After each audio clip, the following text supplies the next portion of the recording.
Okey, bismillahirrahmanirrahim. Assalamualaikum semua. Apa khabar hari ini? InsyaAllah mudah-mudahan semuanya sihat-sihat selalu. Jadi kita teruskan pelajaran kita, pelajaran keempat.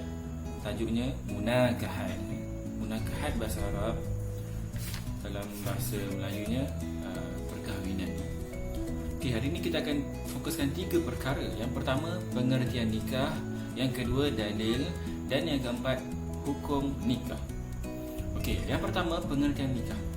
Nikah dari segi syarak ialah satu akad yang menghalalkan hubungan jenis istimta' di antara lelaki dan perempuan dengan syarat-syarat tertentu.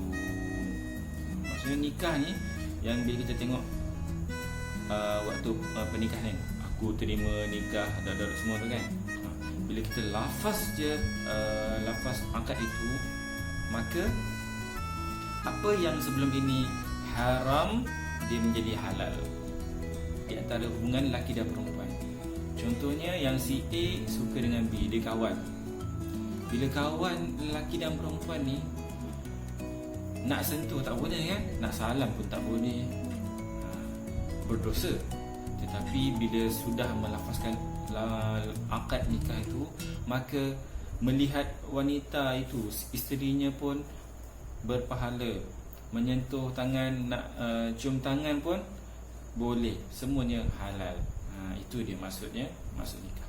Yang kedua, kita tengok dalil pensyariatan nikah ini di dalam surah An-Nisa ayat 3. A'udzubillahi minasyaitonirrajim. Fankihu ma qabalakum minan nisa'i mathna wa thulatha wa ruba' fa in khiftum alla ta'dilu fawahidah. Maksudnya, maka berkahwinlah dengan sesiapa yang kamu berkenan dari perempuan-perempuan, sama ada 2, 3 atau 4. Kemudian jika kamu bimbang tidak akan berlaku adil di antara isteri kamu itu, maka kahwinlah seorang sahaja. Mula-mula Allah kata kamu boleh berkahwin dengan sesiapa saja yang kamu suka, maknanya 2, 3 ataupun 4. Tetapi Allah bagi peringatan, kalau kamu rasa kamu tak dapat berlaku adil, tak dapat menjaga isteri dengan baik dan sempurna, tak dapat menjaga anak-anaknya dengan baik dan sempurna, kahwin seorang sudahlah. Kerana ada ancaman daripada Allah dan Rasul.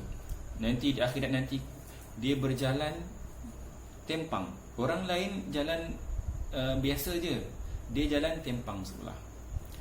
Di situ bermakna dia tidak adil kepada isterinya. Jadi hati-hati ya. Kemudian kita tengok hukum nikah apa dah. Hukum nikah ada 5. Yang hukum nikah ni bergantung kepada keadaan seseorang ya. Yang pertama, harus ini hukum asal lah. Harus ini adalah hukum yang asal perkahwinan. Jadi dia tak ada perbahasan, hukum asal.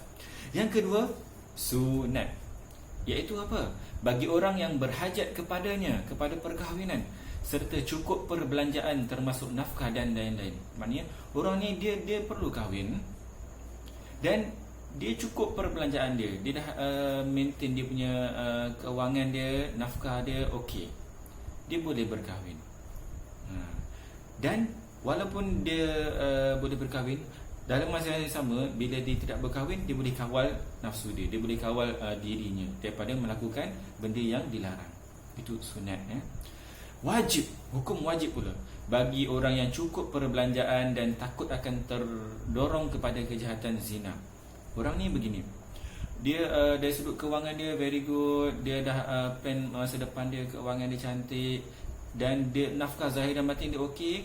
Tetapi contoh, dia dengan bakal isteri dia ni kerja di tempat yang sama, dan dia selalu kerap keluar bersama, dan dia rasa kalau benda ni berlanjutan, dia takut akan berlaku benda yang tidak diingini. Syaitan akan mengacau dia, menghasut dia untuk melakukan kejahatan zina. Maka keadaan seperti ini, orang tu wajib berkahwin. Yang si lelaki tu pergi masuk meminang cepat-cepat, pergi jumpa bakal mertua, ayah mertua. Kena gentleman ya. Yang keempat, hukum makruh, iaitu apa? terhadap orang yang tidak mampu memberi nafkah atau orang yang tidak berhajat kepada perkahwinan. First, dia memang tak ada duit. Mak ayah dia yang bagi hari-hari duit kat dia.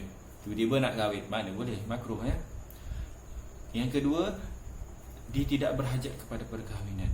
Dia jiwa dia memang tak nak kahwin lagi lah. Feel dia tak ada lagi. Dia rasa macam tak best lah apa semua kan. Nak belajar lagi lah apa kan. Jadi dia tak berhajat kepada perkahwinan. Iaitu macam dia tak ada keinginan nafsu.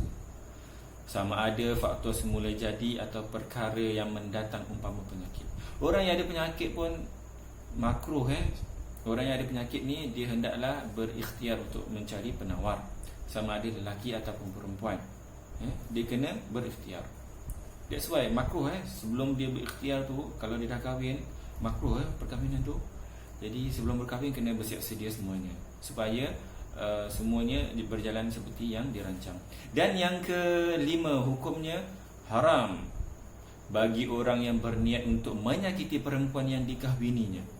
Maksudnya apa? Contoh dia ni ada seorang pakcik ni cari hang dengan dia, tapi dia tak boleh nak balas dendam dekat pakcik dia, dekat seorang pakcik ni. Jadi dia buat apa? Dia berlakon buat baik dengan pakcik tu, dan dia nak bernikah dengan anak pakcik tu. Dengan tujuan apa? Dia kata, pakcik, saya tak dapat nak buat benda sesuatu supaya pakcik sakit hati, sebab pakcik pernah sakit hati saya dulu. Saya akan kahwin dengan anak pakcik dan saya akan menyakiti, mendera anak pakcik. Seandainya perkahwinan disebabkan perkara itu, maka hukumnya haram. Jadi itulah dia perkongsian hari ini. Mudah-mudahan mendapat manfaat. Jadi itu dia. Assalamualaikum.